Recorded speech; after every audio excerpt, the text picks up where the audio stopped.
है ना, chapter number 9। 1 second में अपना चश्मा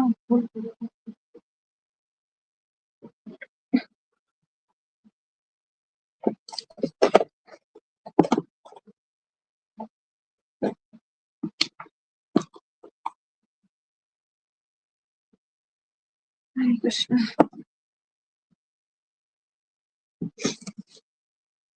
यस, तो हमें श्लोकास नंबर कौन सा करना है? श्लोकास नंबर 14, 16। मेरे 14 पे बुक मार्क लगा हुआ था। 16 करना है हमें।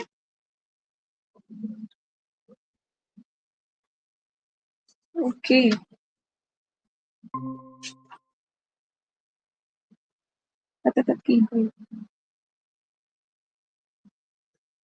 ओके। तो अब तक क्या पढ़ा, थोड़ा सा देख लेते हैं।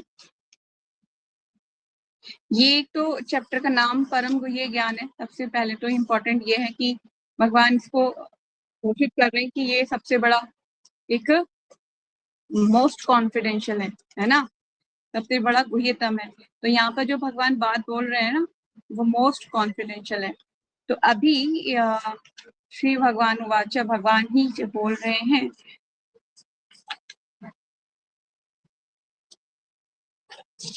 तो इसमें हमने क्या क्या पढ़ लिया, थोड़ा सा हम देख लेते हैं। तो ये सैटरडे की जो क्लास है बहुत रेयर ही हो पाती है, बहुत कम। तो श्री भगवान उवाचा, तो भगवान ने अब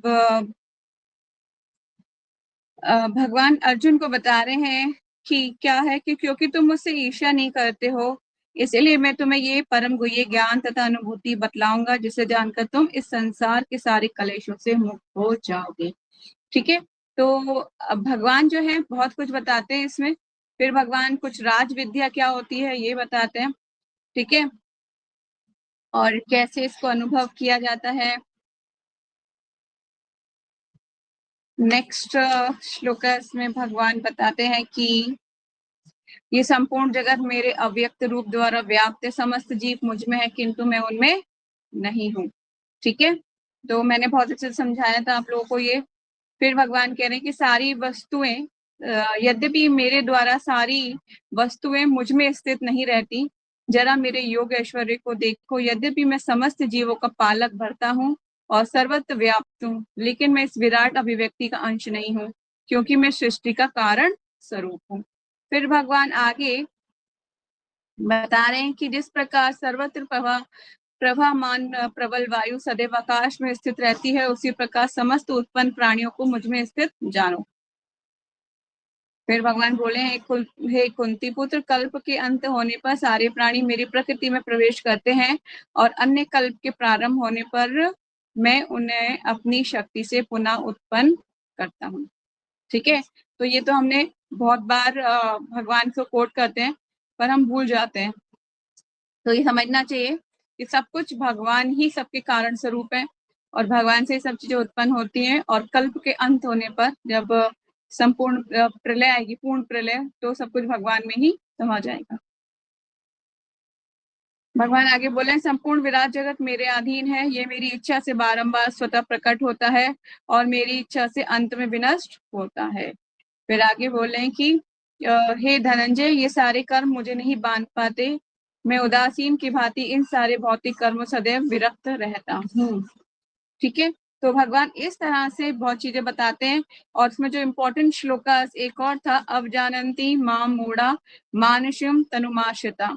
ठीक है, जब बोलते हैं भगवान कि जब मैं मनुष्य रूप में अवतरित होता हूँ तो मूर्ख मेरा उपहास करते हैं, वे मुझ परमेश्वर के दिव्य स्वभाव को नहीं जानते। ये कुछ श्लोकास हैं जो आपको याद करने चाहिए। फिर भगवान बोले, जो लोग इस प्रकार मोहग्रस्त होते हैं वे असुरी तथा नास्तिक विचारों के प्रति आकृष्ट रहते हैं। जो भगवान की निंदा करते हैं वो असुरी विचार के लोग होते हैं, नास्तिक होते हैं। ठीक है, और फिर आगे बोल रहे हैं, इस मोहग्रस्त अवस्था में उनकी मुक्ति आशा, उनके सकाम कर्म तथा ज्ञान का अनुशीलन सभी निष्फल हो जाते हैं। ठीक है। फिर एक श्लोक हमने पढ़ा था, महात्मा नास्तु माम पार्थम देवी प्रकृतिम आश्रितम। तो यहाँ बोले थे, हे पार्थ, मोहग्रस्त मोह मुक्त महात्मा जन देवी प्रकृति के संरक्षण में रहते हैं, वे पूर्णतः भक्ति में निमग्न रहते हैं, क्योंकि वे मुझे आदि तथा विनाशी भगवान के रूप में जानते हैं। ठीक है। तो इस तरह से फिर हमने पढ़ा था, सतत कीर्तो यंतो माम। यस, कैसे करना है भगवान। एक बार एक प्रेस रिपोर्टर था या एक कोई था, जिसका मुझे पूरा डिटेल नहीं पता है वैसे, पर प्रभुपाद जी कन्वर्सेशन में मैंने सुना था कि किसी ने पूछा था प्रभुपाद जी से कि कहाँ लिखा है भगवत गीता में कि 16 माला का जप करना चाहिए, आप कहते हो 16 राउंड जप करो, 16 राउंड जप करो, कहाँ लिखा है। तो प्रभुपाद जी ने बोला कि 16 राउंड तो बहुत कम है, भगवान बोले सतत कीर्तो यंतो माम, मतलब सतत मेरा कीर्तन करो 24 घंटे। मैं तो सिर्फ 16 राउंड्स करने को बोल रहा हूँ, भगवान बोलते सतत कीर्तो यंतो माम, मतलब सदैव मेरे नाम का जप करो। तो यहाँ बोल रहे हैं श्लोकास नंबर 14, सतत कीर्तो यंतो माम, ठीक है, यततंतश्च दृढ़व्रता। फिर बोल रहे हैं नमस्यंतम च माम भक्त्या नित्य मुक्ता उपासते। तो बोले, ये महात्मा मेरी महिमा का नित्य कीर्तन करते हुए, दृढ़ संकल्प के साथ प्रयास करते हुए, मुझे नमस्कार करते हुए भक्ति भाव में निरंतर मेरी पूजा करते हैं। ठीक है। तो ये एक इम्पोर्टेंट है। आगे चलते हैं। भगवान आगे भी बोल रहे हैं कि अन्य लोग जो ज्ञान के अनुशीलन द्वारा यज्ञ में लगे रहते हैं, वे भगवान की पूजा उनके अद्वैय रूप में, विभिन्न रूपों में तथा विश्व रूप में करते हैं। श्लोकास नंबर 16 को हम कंटिन्यू कर रहे हैं। आपको जो बोला जाए इम्पोर्टेंट, तो उसको हाईलाइट करते रहिएगा।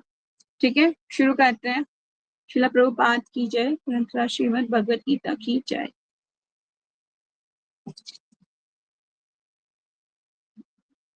अहम कृतुम यगः स्वधा अहम अशोध्यम मंत्र अहम अहम एव अजयम अहम अग्नि अहम हुतम।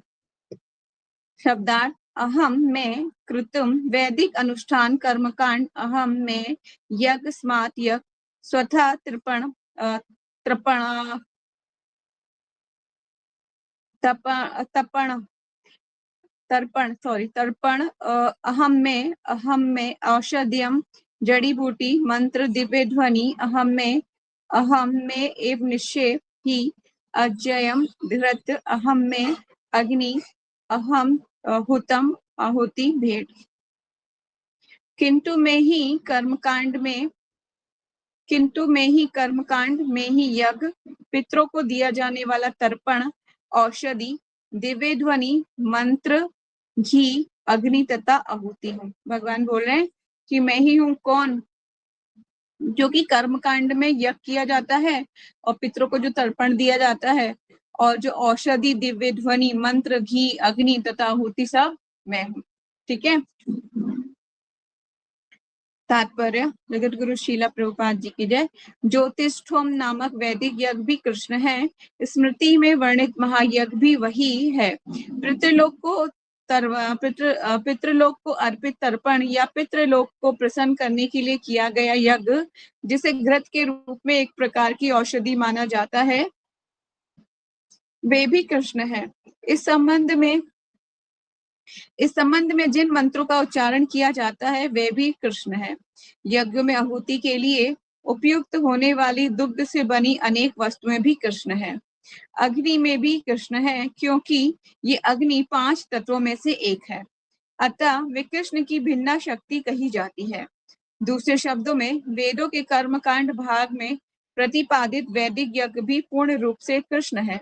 अथवा ये कह सकते हैं कि जो लोग कृष्ण की भक्ति में लगे हुए हैं, उनके लिए ये समझना चाहिए कि उन्हें सारे वेद विहित यज्ञ संपन्न कर लिए हैं। ठीक है। जो भगवान की भागवतम भी, आगे आप भागवतम में भी पढ़ोगे कि जो लोग भी भगवान की भक्ति में लगे हुए हैं, उन्होंने यज्ञ, तपस्या, तीर्थाटन और जितने भी पुण्य हैं, है ना, परिक्रमाएं, भगवान का नाम कितने उन्होंने वो कर चुके हैं, तब जाके वो भगवान का नाम ले पा रहे हैं। इतना आसान नहीं है, इसके लिए बहुत ज्यादा स्वीकृतियां चाहिए होती हैं। ठीक है, तो इस तरह से इसको हमें समझना चाहिए। और तात्पर्य में प्रभुपाद जी ने बहुत अच्छे से समझाया हुआ है इसको, कि पितृलोक को जो तर्पण, जो अग्नि दी जाती है, सब कुछ लोग तो कहाँ से, वो अग्नि भी स्वयं भगवान है ना। तो मतलब अल्टीमेट जो भी आप कर रहे हो, उसका सोर्स ऑफ कहाँ से, कौन है, सर्व कारण कारणम भगवान श्री कृष्ण ही है।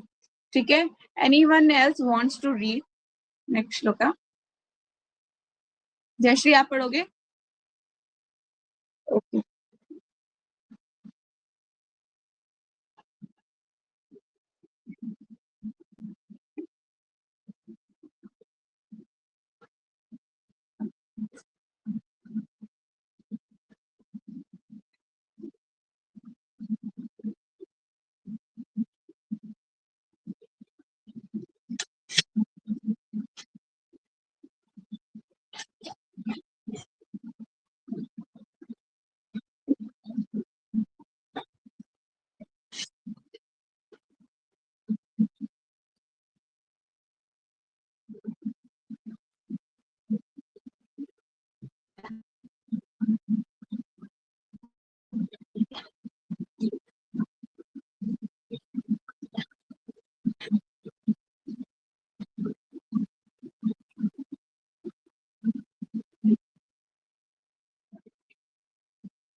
Thank you so much Jayashree. भगवान बोलें कि मैं इस ब्रह्मांड का पिता, माता, आश्रय तथा पितामह हूँ। मैं ये जानने योग्य शुद्धिकर्ता तथा ओंकार हूँ। मैं यज्ञवेद, सामवेद तथा यजुर्वेद भी हूँ। है ना, यही बात तात्पर्य में प्रभुपाद जी बात कह रहे हैं कि भगवान ही है। मतलब आप आपके मतलब आपके जो माता पिता है ना, उनके माता पिता जो है भगवान है। क्योंकि सारी जीवात्माएं देखिए, यहाँ पे जो संसार है, भौतिक संसार क्या है, एक रंगमंच कहते हैं ना, रंगमंच, एक प्लेटफॉर्म है, एक जहाँ पर सब लोग आते हैं, एक थिएटर टाइप का है। इसमें सब लोग आते हैं, कोई किसी का बच्चा बनता है, कोई किसी के माता पिता बनता है, लेकिन सब लोग आ कहाँ से रहे हैं, भगवान से आ रहे हैं। ठीक है, तो कोई ऐसा नहीं है कि जो भगवान से नहीं आ रहा। कोई ऐसा है, कोई एक एग्जाम्पल आप दे सकते हो कि जो भगवान से ना आ रहा हो? ऐसा एक एग्जाम्पल नहीं मिलेगा। ठीक है, तो ये जो है भौतिक संसार, ये सब कुछ भगवान के द्वारा ही रचित है। ठीक है, तो यहाँ पर प्रभुपाद जी बार बार बता रहे हैं कि जो वेदों में जो ओमकार है, चारों वेदों के नाम प्रभुपाद जी ने बताए हैं, यज्ञवेद, रजुवेद, सामवेद तथा अथर्ववेद। ठीक है, उसमें जो बता रहे हैं कि प्रणव ओमकार प्रधान है, अतः इसे कृष्ण समझना चाहिए। यही है इसका इसकी फिलॉसफी, कि कृष्ण ही सब कुछ है। ठीक है, यस। तो नेक्स्ट श्लोक का पढ़ लेते हैं। गति भर्ता प्रभु साक्षी, निवासा शरणम हुतम, प्रलभ प्रलय स्थानम, निधनम बीज अवयम। गति लक्ष्य, भर्ता पालक, प्रभु भगवान, साक्षी गवाह, निवास धाम, शरणम शरण, सुहतम धनिष्ठ मित्र, प्रभव शिश्री, प्रलय संघार, स्थानम भूमि स्थिति, निधनम आश्रय, विश्राम स्थल, बीजम जीव का बीज कारण, अवयम अविनाशी। में ही लक्ष्य, पालन करता, स्वामी, साक्षी, धाम, शरण स्थली तथा अत्यंत प्रिय मित्र हूँ। मैं सृष्टि तथा प्रलय, सबका आधार, आश्रय तथा अविनाशी बीज भी हूँ। ठीक है, भगवान स्वयं ये घोषित कर रहे हैं मैं कौन हूँ। पालन, पहले भगवान बोले कि मैं माता पिता हूँ, पितामह हूँ। अब भगवान बोले मैं ही लक्ष्य, मतलब लक्ष्य एक मात्र गोल। ठीक है, मैं ही लक्ष्य, पालन करता, मैं ही पालन करता हूँ। आपको पता ही है भगवान पालन करता है। मैं ही पालन करता, साक्षी मतलब आपके सारे कर्मों के साक्षी हैं भगवान। धाम, शरण स्थली तथा अत्यंत प्रिय मित्र, प्रिय मित्र भी हैं भगवान आपके, है ना। और मैं सृष्टि का, सृष्टि तथा प्रलय सबका आधार, आश्रय तथा अविनाशी बीज भी हूँ। ठीक है, तात्पर्य पढ़ लेते हैं। जगत गुरु श्रीला प्रभुपाद जी की जय। बोल रहे हैं कि गति का अर्थ है गंतव्य या लक्ष्य, जहां हम जाना चाहते हैं, लेकिन चरम लक्ष्य तो कृष्ण है। यद्यपि लोग इसे जानते नहीं, जो कृष्ण को नहीं जानता वे प्रतिभ्रष्ट हो जाता है। मतलब जो भगवान को नहीं जानता वो अल्टीमेट अपने गोल से भटका रहेगा, कभी इधर कभी उधर, एक पेंडुलम के जैसे इधर से उधर डोलता रहेगा, क्योंकि उसको पता ही नहीं ना हमारा को जाना कहाँ है, हम कहाँ से आए हैं, कौन है, इस संसार का रचयिता कौन है ना। ठीक है, तो इसी तरह से वो डोलता रहेगा, वो पथ भ्रष्ट हो जाता है और उसको तथाकथित प्रगति या आंशिक होती है और फिर वे भ्रमपूर्ण है। ऐसे अनेक लोग हैं जो देवताओं को ही अपना लक्ष्य बनाते हैं और तदनुसार कठोर नियमों का पालन करते हुए चंद्रलोक, सूर्यलोक, इंद्रलोक, महलोक तथा जैसे विभिन्न लोकों को प्राप्त होते हैं। किंतु ये सारे लोग कृष्ण की ही सृष्टि होने के कारण कृष्ण है और नहीं भी है। ऐसे ऐसे लोग भी कृष्ण की शक्ति की अभिव्यक्ति होने के कारण कृष्ण है, किंतु वस्तुतः वे कृष्ण की अनुभूति की दिशा में सोपान का कार्य करते हैं। कृष्ण की विभिन्न शक्तियों तक पहुंचने का अर्थ है अप्रत्यक्षता कृष्ण तक पहुंचना। अतः मनुष्य को चाहिए कि कृष्ण तक सीधे पहुंचे, क्योंकि इससे समय तथा शक्ति की बचत होगी। उदाहरणार्थ, अब यहाँ प्रभुपाद जी एनालॉजी दे रहे हैं। पहले फिलॉसफी दे दी प्रभुपाद जी ने। फिलॉसफी क्या दी है प्रभुपाद जी ने? फिलॉसफी दी है कि भगवान ही अल्टीमेट गोल है हमारे जीवन का। ठीक है, फिर प्रभुपाद जी और फिलॉसफी में ये बता रहे कि जो लोग देवताओं की पूजा करते हैं वे उनके लोकों को जाएंगे, है ना, जैसे कि चंद्रलोक, सूर्यलोक, है ना, यहाँ पे दिया हुआ है, और इंद्रलोक, महलोक। ठीक है, अब प्रभुपाद जी कुछ एनालॉजी दे रहे हैं। एनालॉजी के द्वारा क्या समझाएंगे प्रभुपाद जी कि यदि किसी ऊंची इमारत की चोटी पर एक एलिवेटर लिफ्ट के द्वारा पहुंचने की सुविधा हो, तो फिर एक सीढ़ी करके ऊपर क्यों जाया जाए, है ना। जब आप सीधा ऊपर के माले पर पहुंच सकते हो। आपको पता है ना हम कौन से नंबर फ्लोर पर रहते हैं? 7th नंबर फ्लोर पर रहते हैं। समझ में आ रहा है ना? नहीं आ रहा 7 नंबर फ्लोर। हम 14 प्लैनेटरी सिस्टम को देखें तो हम 7th फ्लोर पर हैं कि नहीं है? ठीक है, जब आप सीधा ऊपर जा सकते हो तो आप एक एक सीढ़ी क्यों चलो, है ना, कि मैं पहले स्वर्ग जाऊं, उसके बाद में ऊपर के और लोगों में जाऊं, सत्यलोक वगैरह में जाऊं, ब्रह्मा जी के पास जाऊं, शिव जी के पास, ऐसे अलग अलग जगह पे जाऊं। इससे क्या फायदा है? जब आपने भगवान को जान लिया तो आप सीधा एलिवेटर लीजिए और पहुंच जाइए, है ना। लिफ्ट लीजिए, जब लिफ्ट उपलब्ध है तो उसको लीजिए। तो वही प्रभुपाद जी बोले उदाहरणार्थ, यदि किसी को ऊंची इमारत की चोटी तक एलिवेटर लिफ्ट के द्वारा पहुंचने की सुविधा है, तो फिर वे एक एक सीढ़ी करके ऊपर क्यों जाया जाए? ये सब कुछ कृष्ण की शक्ति पर आश्रित है। अतः कृष्ण की शरण लिए बिना किसी वस्तु का अस्तित्व नहीं हो सकता। कृष्ण परम शासक हैं, क्योंकि वे सब कुछ उन्हीं का है और उन्हीं की शक्ति पर आश्रित है। प्रत्येक जीव के हृदय में स्थित होने के कारण कृष्ण परम साक्षी हैं। मतलब भगवान आपके हृदय में है। आप जो करोगे, अच्छा या बुरा, कौन इसके लिए भगवान कैसे देख रहे हैं? साक्षी के रूप में, है ना। साक्षी के रूप में भगवान देख रहे हैं कि आप जो क्या कर रहे हो। ठीक है, यस, प्रत्येक जीव के हृदय में स्थित कृष्ण, प्रत्येक जीव के हृदय में स्थित होने कारण कृष्ण परम साक्षी हैं, और हमारा घर, देश, यहाँ या लोक जहाँ पर हम रह रहे हैं, सब कुछ कृष्ण का है। शरण के लिए शरण के लिए कृष्ण परम गंतव्य है। मतलब अल्टीमेट गोल कौन है? भगवान। अतः मनुष्य को चाहिए कि वह अपनी रक्षा, अपने कष्टों के विनाश के लिए कृष्ण की शरण ग्रहण करे। ठीक है, अगर आप भगवान के शरणागत हो तो पूरे ब्रह्मांडों में कोई ऐसी ताकत नहीं जो आपको हिला सके, आपकी भक्ति को हिला सके। जब तक आप भगवान के शरणागत नहीं हो तब तक तो आपको माया खूब नचाएगी, इधर से उधर खूब नचाने वाली है। लेकिन आपने जब कस के पकड़ लिया ना, कृष्ण के जब चरण पकड़ लिए ना कस के, तो कोई नहीं, कोई किसी की भी ऐसी मजाल नहीं कि आपको गिरा दे। तो भगवान स्वयं आएंगे, आपका हाथ पकड़ के ले जाएंगे गोलोक, है ना। लेकिन उसके लिए क्या चाहिए? कस के पकड़ के रखना है भगवान को। इनके चरणों को इतने कस के पकड़ लो, इतने कस के पकड़ लो कि छोड़ो मत, किसी भी परिस्थिति में मत छोड़ो। दुनिया की कितनी भी बड़ी आंधी तूफान क्यों ना आ जाए, इसलिए भगवान की शरण ग्रहण करना ही एकमात्र रास्ता है, और कुछ नहीं है। सारे शास्त्र, सारे वेद पुराण सब एक ही बात बोलते हैं। ठीक है, भगवान की शरण में आ जाइए। ठीक है, आगे चलते हैं।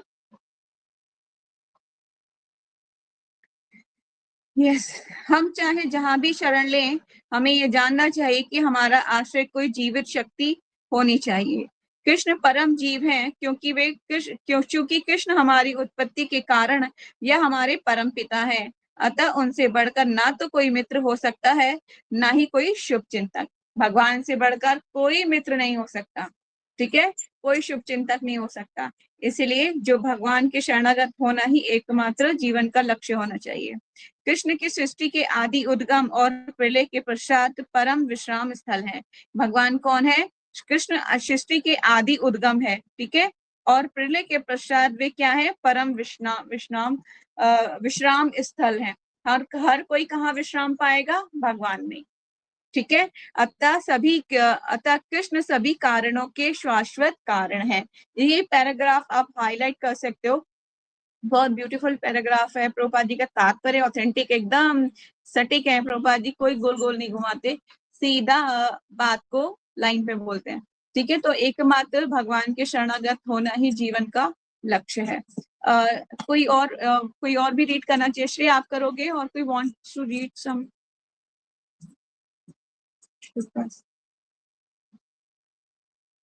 नहीं, जयश्री आप पढ़ लो।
Thank you Jayashree.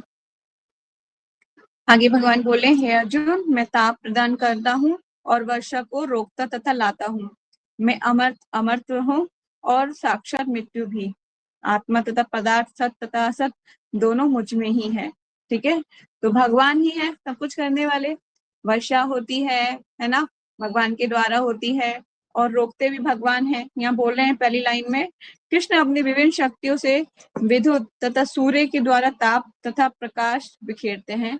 ग्रीष्म ऋतु में कृष्ण ही प्रकाश आकाश से वर्षा नहीं होने देते, और वर्षा ऋतु में वे अनवरत वर्षा की झड़ी लगाते हैं।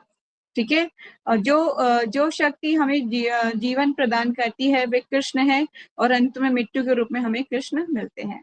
ठीक है, तो भगवान जो है, भगवान के द्वारा ही सब कुछ होता है, इसलिए हमें पूर्ण तरह से भगवान के सब पर समर्पित रहना चाहिए, है ना। जिस तरह से एक छोटा बच्चा होता है ना, पूरी तरह से माँ के ऊपर ही समर्पित होता है ना, पूरी तरह से डिपेंड होता है अपनी माँ पर कि माँ खिलाएगी तो खाएगा, है ना, माँ सुलाएगी तो सोएगा। अगर माँ ने उसको साफ नहीं किया, फॉर एग्जाम्पल उसने मल मूत्र में पड़ा हुआ है और माँ ने साफ नहीं किया, तो वो माँ पे ही डिपेंड है, वो वैसे ही पड़ा रहेगा, है ना। तो इसी तरह से हमें भी पूरी तरह से भगवान के शरणागत रहना चाहिए। जीवन की किसी भी परिस्थिति में आप क्यों ना हो, पूर्ण तरह से, जैसे मैंने पहले ही बोला, कस के पकड़ लो भगवान के चरणों को। ठीक है, तो बच सकते हैं, अदरवाइज तो कोई रास्ता, कोई और होप है ही नहीं। नेक्स्ट श्लोक में चलते हैं। त्रिविद्या माम सोपा पुत्र पापा यज्ञ इष्ट्वा स्वागतिम प्रथान्ते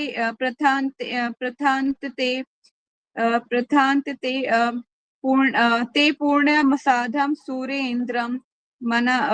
इंद्रम लोकम अशंति दिव्यान देवी देवभोगान। तीन विद्या वेदों के ज्ञाता माम मुझको सोम सोम रसपान करने वाले पूत पवित्र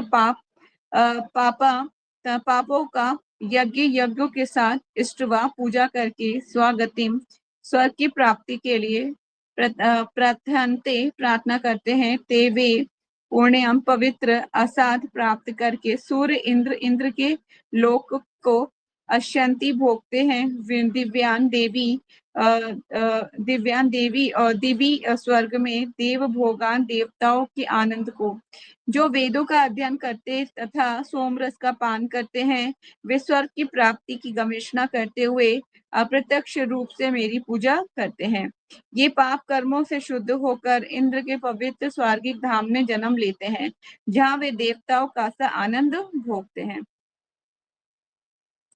ठीक है, भगवान कुछ लोगों का बात कर रहे हैं यहाँ पर, तात्पर्य में एक बार पढ़ लेते हैं। प्रभुपाद जी की जय।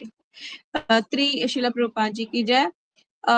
त्रिविद्या शब्द तीन वेदों साम यजु तथा यज्ञवेद का सूचक है। जिसे ब्राह्मण इन तीनों वेदों का अध्ययन किया है वे त्रिवेदी कहलाता है ना। जिसने क्या किया है, तीनों वेदों का अध्ययन किया, उसे त्रिवेदी कहते हैं।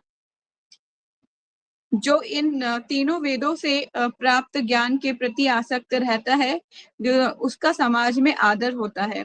दुर्भाग्यवश वेदों में ऐसे अनेक पंडित हैं जो उनके अध्ययन के चरम लक्ष्य को नहीं समझते। इसीलिए कृष्ण अपने को त्रिवेदियों के लिए परम लक्ष्य घोषित करते हैं। वास्तविक त्रिवेदी भगवान के चरण कमलों की शरण ग्रहण करते हैं और भगवान को प्रसन्न करने के लिए उनकी शुद्ध भक्ति करते हैं।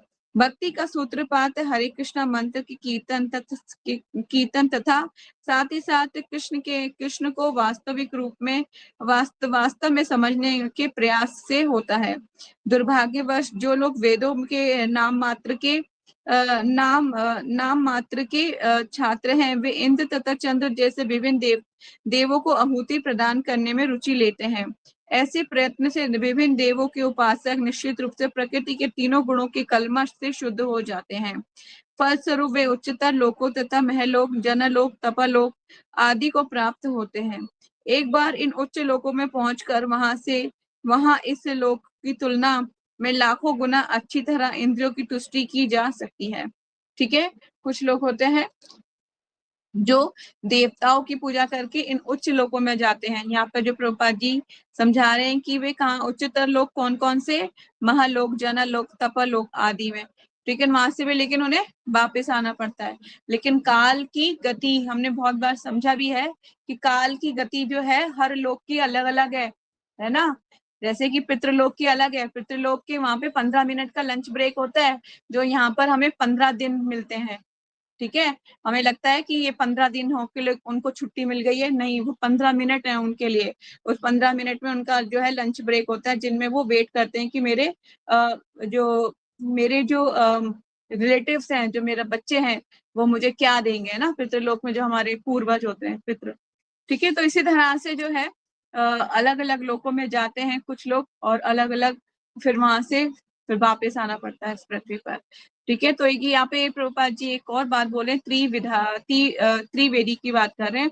ये त्रिवेदी वो नहीं है जो भौतिक संसार में अपने सर नेम के आगे लगाते हैं त्रिवेदी, वो त्रिवेदी नहीं है, ये शास्त्रों का त्रिवेदी है। ठीक है, किसे कहते हैं? जिस ब्राह्मण ने तीनों वेदों का अध्ययन किया है। ठीक है, ऐसा नहीं कि हर कोई त्रिवेदी हो गया। माता जी ये भी त्रिवेदी है, ये अपने नाम के आगे त्रिवेदी लगाते हैं तो वो त्रिवेदी नहीं हो जाते। ठीक है, जिन्होंने तीनों वेदों का अध्ययन किया है, शास्त्र बोलते हैं, वो त्रिवेदी है। ठीक है, तो वो जो है उच्च लोकों तक जाते हैं। नेक्स्ट श्लोकास पढ़ लेते हैं। पढ़ोगे Jayashree?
Thank you so much Yashvi. भगवान बोल रहे हैं, इस प्रकार जब वे उपासक विस्तृत स्वर्गिक इंद्रिय सुख को भोग लेते हैं, मतलब कि जिसने अच्छे कर्म किए हैं, है ना, वो स्वर्ग लोक तक चला जाता है। फिर वहां पे जाके क्या होता है, एक गार्लेंड पहनाई जाती है। गार्लेंड मतलब एक माला पहनाई जाती है फूलों की, और वो जैसे जैसे उनका एक एक फूल मुरझाएगा उस माला का, वैसे वैसे उसकी सारे फूल, जब तक सारे फूल मुरझा जाएंगे, फिर उसको किक मार के नीचे मृत्यु लोक में भेज दिया जाएगा। इसी तरह से बोल रहे हैं, इस प्रकार जब वे उपासक विस्तृत स्वर्गिक इंद्रिय सुख को भोग लेते हैं और उनके पुण्य कर्मों के फल क्षीण हो जाते हैं, मतलब सारे सब पुण्य कर्मों को भोग लिया ना उन्होंने, स्वर्ग लोक चले गए, अपने सारे पुण्य कर्मों को भोग लिया, तो क्या हो गए, उनके पुण्य कर्मों के फल क्षीण हो गए, मतलब खत्म हो गए। ठीक है, तो वे इस मृत्यु लोक में पुनः लौट आते हैं। वापस आना पड़ेगा ना इस मृत्यु लोक में, कैसे आएंगे? वर्षा के द्वारा आ जाएंगे वापस, ठीक है। और इस प्रकार वे तीनों वेदों के सिद्धांतों में दृढ़ रहकर इंद्रिय सुख की गवेषणा करते हैं और उन्हें क्या मिल पाता है? जन्म मृत्यु का चक्कर ही मिल पाता है। तो प्रभुपाद जी तात्पर्य में बोल रहे हैं कि क्या करो, क्या कीजिए, सारांश पे आ जाइए, हाईलाइट कर लो। सारांश यह है कि वे वैकुंठ न जाकर स्वर्ग लोक तथा मृत्यु लोक के बीच जन्म मृत्यु के चक्कर में घूमता रहता है। अच्छा, तो ये होगा कि सच्चिदानंद में जीवन भोगने के लिए वैकुंठ की प्राप्ति की जाए, क्योंकि वे इस दुख में संसार में लौटना नहीं होता, ठीक है। जो भगवान के घर जाएगा वो वापस इस संसार में जन्म नहीं लेगा। एक लाख श्लोका कर लेते हैं। श्लोका नंबर 22। अनन्य चिंतयन्तो माम, अनन्य चिंतयन्तो माम ये जना उपासते तेषां नित्य अभियुक्तानां योगक्षेमं वहामि। ठीक है, ये इंपॉर्टेंट श्लोक है, आपको याद करना है ये श्लोका। अनन्य चिंतयन्तो माम, बहुत इंपॉर्टेंट है ये श्लोका, ठीक है। किंतु जो लोग अनन्य भाव से मेरे दिव्य स्वरूप का ध्यान करते हैं, भगवान निरंतर निरंतर भगवत गीता में ये बोलते हैं, आप दिखाने, भगवान ये दिखाते हैं मैं तुम्हारा पिता हूँ, है ना, सब कारणों का कारण मैं हूँ, क्या करो, मुझ पे ध्यान लगा लो, जल्दी वापस आ जाओ घर। जैसे पिता क्या करते हैं, दोनों हाथ फैला के कहते हैं बच्चे आ जाओ जल्दी आ जाओ बेटा जल्दी आ जाओ, पर हम मूर्ख के हम कहते हैं नहीं नहीं यहाँ पे है, अभी यहाँ पे और आइसक्रीम खाऊंगी मैं, अभी मुझे नहीं जाना है, अभी टाइम लगेगा, ठीक है। किंतु जो लोग अनन्य भाव से मेरे दिव्य सुख का ध्यान करते हुए निरंतर मेरी पूजा करते हैं और जो उनकी आवश्यकताएं होती हैं उन्हें मैं पूरा करता हूँ और जो कुछ उनके पास है उसकी मैं रक्षा करता हूँ। भगवान कह रहे हैं कि जो अनन्य भाव से मेरे दिव्य स्वरूप का ध्यान करते हैं, है ना, भगवान कह रहे हैं जो मेरा ध्यान करते हैं, अनन्य भाव से ध्यान करते हुए निरंतर मेरी पूजा करते हैं, जो उसको आवश्यकता होगी, है ना, भक्त की जो भी आवश्यकताएं होती हैं भगवान उसकी पूर्ति करते हैं।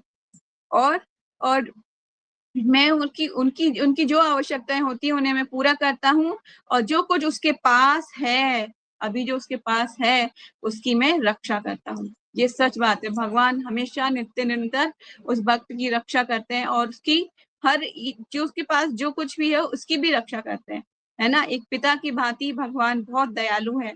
तात्पर्य में पढ़ लेते हैं। जगत गुरु शीला प्रभुपाद जी की जय।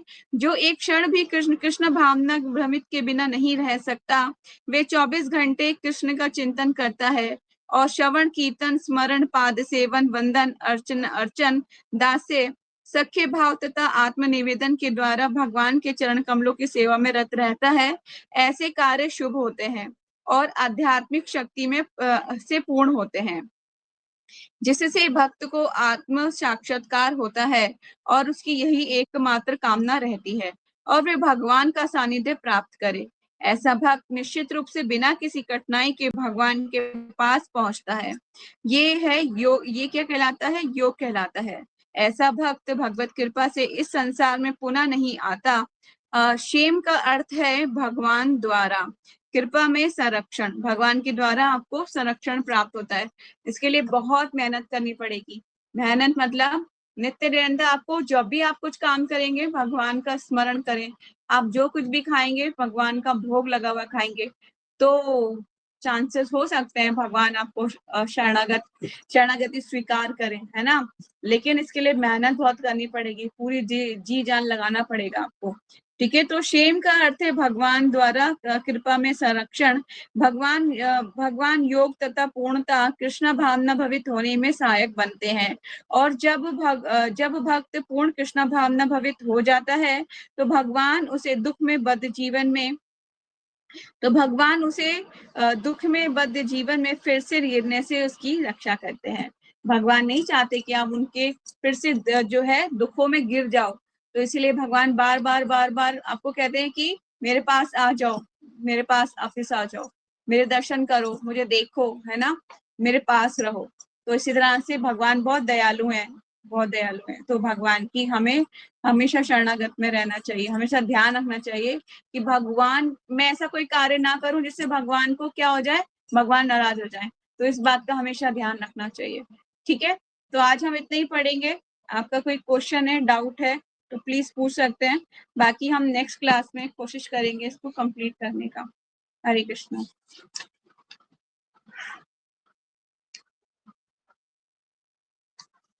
Any question?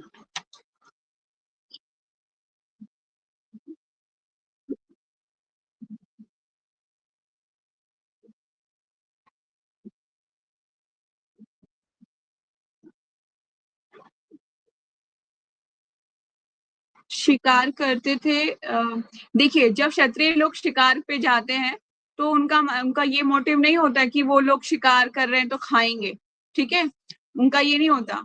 वो सिर्फ क्षत्रिय हैं तो ताकि उनके जो वेपन्स हैं, जो उनके जो हथियार हैं, वो मतलब भूल ना जाए, प्रैक्टिस है ना, प्रैक्टिस करने के लिए करते थे। लेकिन वो ऐसा किसी को बेजुबान जानवर को नहीं मारते थे, ठीक है। वो कभी हिंसक कोई हो जाता था ना जानवर, या फिर कुछ ऐसी परिस्थिति होती थी कि उसको वहां पर बचाना है किसी को, तब वो ऐसा करते थे। अदरवाइज तो मैंने ऐसा नहीं सुना कि बेजुबान जानवर को बिना किसी बात के वो मार देते हो, ठीक है। लेकिन रिसेंटली मैंने एक लेक्चर में सुना था, तो प्रभु जी यही बता रहे थे कि क्षत्रिय लोग अपने कभी भी जाते थे जैसे कि शिकार के लिए, तो वो अपने वेपन्स को इसलिए यूज करते ताकि वो प्रैक्टिस करें, भूल ना जाए, है ना। अब क्योंकि क्षत्रिय है ना, उनका काम ही लड़ना है, तो फिर वो भूल ना जाए। जैसे कि हम अब देखिए हमारी बॉर्डर पे भी बहुत हमारी सेना वगैरह होती है, अगर वो लोग प्रैक्टिस नहीं करें तो क्या होगा, वो तो फिर लेजी बन जाएंगे ना। उनको प्रैक्टिस करनी पड़ती है, डेली भगाना पड़ता, डेली भागते हैं वो कई किलोमीटर तक, प्रैक्टिस करते रहते हैं, इसलिए प्रैक्टिस करी जाती है, तब जाके जो है एक्सपर्ट बनता है इंसान। आप देखिए ना, हम रोज चैंटिंग करते हैं तब तो हम चैंटिंग कर पाते हैं ना। अगर आप मैं आपको बोलूं कि एक हफ्ते चैंटिंग नहीं करनी और फिर आपको बोलूं एक हफ्ते बाद शुरू हो जाओ, 16 राउंड्स कर डालो, क्या कर पाओगे? नहीं। आप कहोगे माता जी रिदम टूट गया, अब तो एक माला से ही शुरू करना पड़ेगा। क्योंकि इसी तरह से प्रैक्टिस इज मोस्ट इम्पोर्टेंट, ठीक है। Any more question?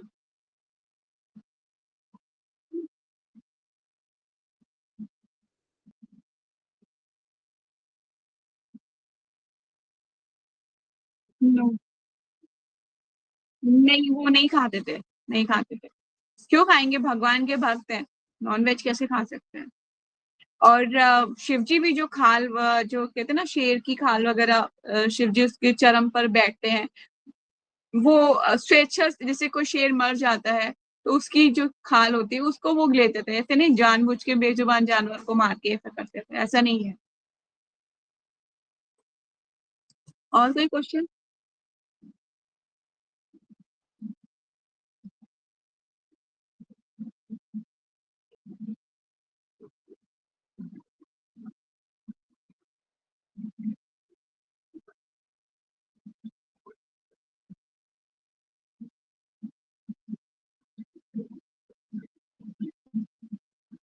हम्म।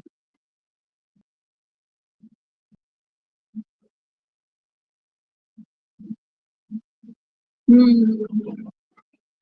देखिए आपको उसका आंसर पता है, पर मैं दोबारा आंसर दे देती हूँ कि भगवान एक अल्टीमेट गोल है। देखिए अब देवी देवताओं की पूजा करके फायदा कुछ नहीं होगा, जैसे प्रभुपाद जी बोल रहे हैं कि जब आपके पास लिफ्ट उपलब्ध है तो क्यों आप एक एक सीढ़ी चढ़ना चाहते हो, है ना।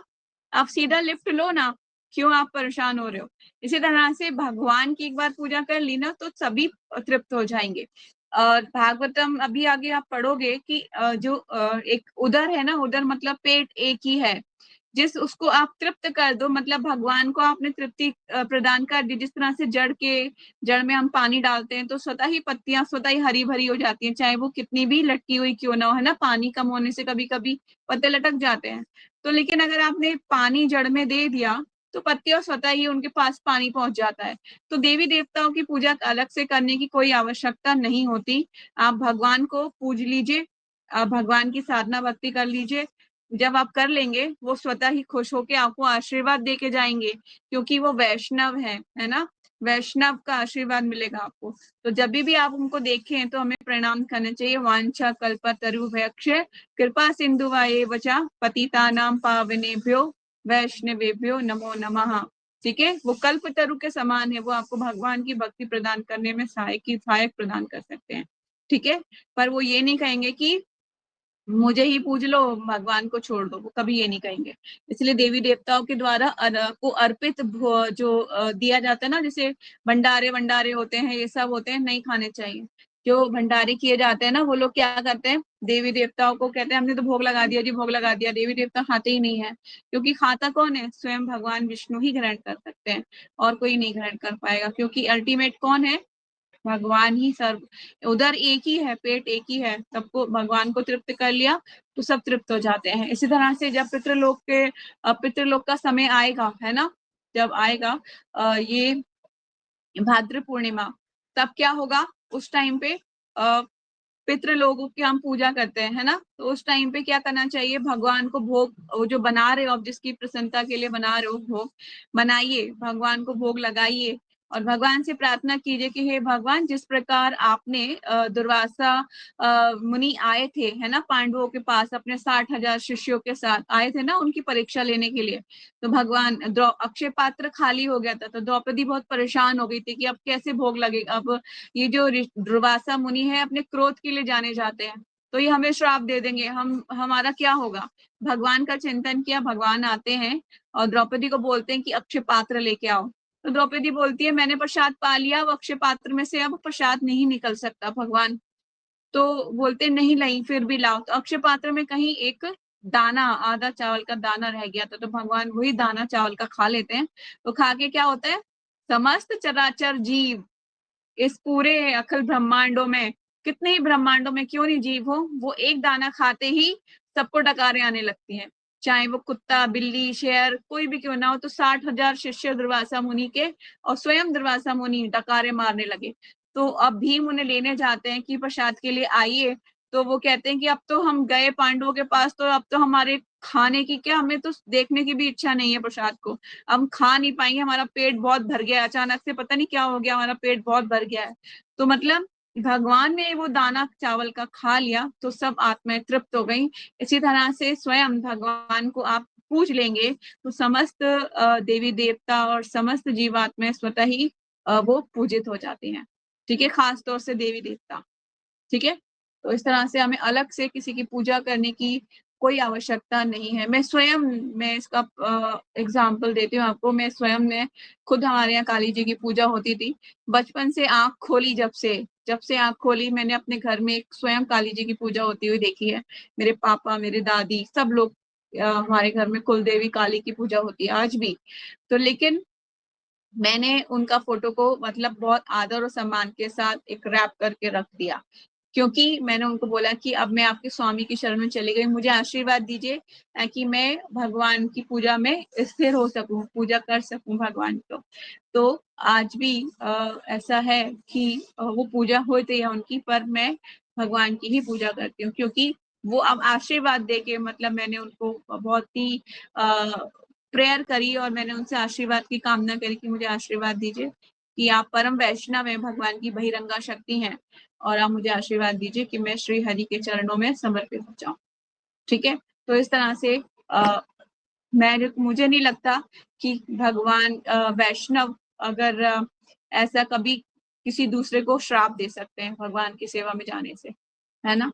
तो शास्त्रों में कहीं ऐसा वर्णन है ही नहीं किसी वैष्णव ने ऐसा किया हो, या शिव जी का भी रुष्ट हो गए हो। आप देखिए ना, शिव जी हर जगह मौजूद है, जहाँ भगवान है, जहाँ भगवान के मंदिर है, सब जगह मौजूद है। वहां पे क्यों है शिव जी मौजूद, वैष्णव नाम यथा शंभु, है ना, वो परम वैष्णव है, तो उनकी कृपा से हमें क्या मिल सकते हैं, भगवान की कृपा प्राप्त हो सकती है।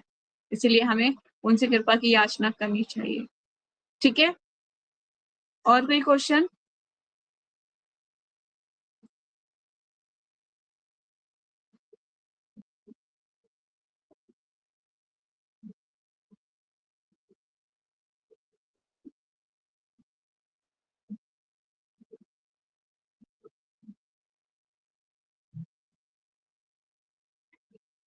कोशिश तो ये करनी चाहिए कि आप जो है भोग लगाओ, लेकिन अगर आप नहीं लगा सकते हो भोग, तो मानसिक भोग लगा सकते हैं भगवान को, है ना। और लेकिन ये एक बहुत ही विकट स्थिति है, मतलब जब आप भूख से बिल्कुल व्याकुल हो चुके हैं और आपने कुछ भी नहीं पाया है तब, और घर बहुत दूर है, आप नहीं जा सकते वापस, तब ऐसी परिस्थिति है काल, समय और परिस्थिति के हिसाब से तब आप मानसिक भोग लगा सकते हो। पर ये एक वो नहीं है कि हर परिस्थिति पे आप एक ही चीज को लागू करो और लेजी हो जाओ, है ना? जिस तरह से हमने ग्लोरीज ऑफ तुलसी महारानी में पढ़ा था कि अगर तुलसी उपलब्ध ना हो तो तुलसी का नाम लेके भी भोग लगाया जा सकता है, पढ़ा था ना हमने। तो लेकिन ये वो नहीं है कि एक लेजी लोगों के लिए नहीं है ये कि लेजी हो जाया जाए। ठीक है, आपको तुलसी उपलब्ध है, कैसे भी करके आप तुलसी को लेके आइए और भगवान को भोग लगाइए। ठीक है, तो एनी मोर क्वेश्चन? नहीं, तो यही वाइंड अप करते हैं और हम मंडे को भागवतम कंटिन्यू करेंगे। ठीक है, तो भगवत गीता की जय, श्रील प्रभुपाद की जय। वांछा कल्पतरुभ्यश्च कृपा सिन्धुभ्यो च पतितानां पावनेभ्यो वैष्णवेभ्यो नमो नमः। अनंत कोटि वैष्णव भक्तवृंद की जय। नामाचार्य दास ठाकुर की जय। जगत गुरु श्रील प्रभुपाद श्रील गुरुदेव की जय। निताई गौर सीतानाथ प्रेमानंदे। हरि हरि बोल। Hari Krishna. Thanks for joining Preeti माता जी, नताशा। जय श्री हरि कृष्णा। नाम हरे कृष्णा। हरे कृष्णा।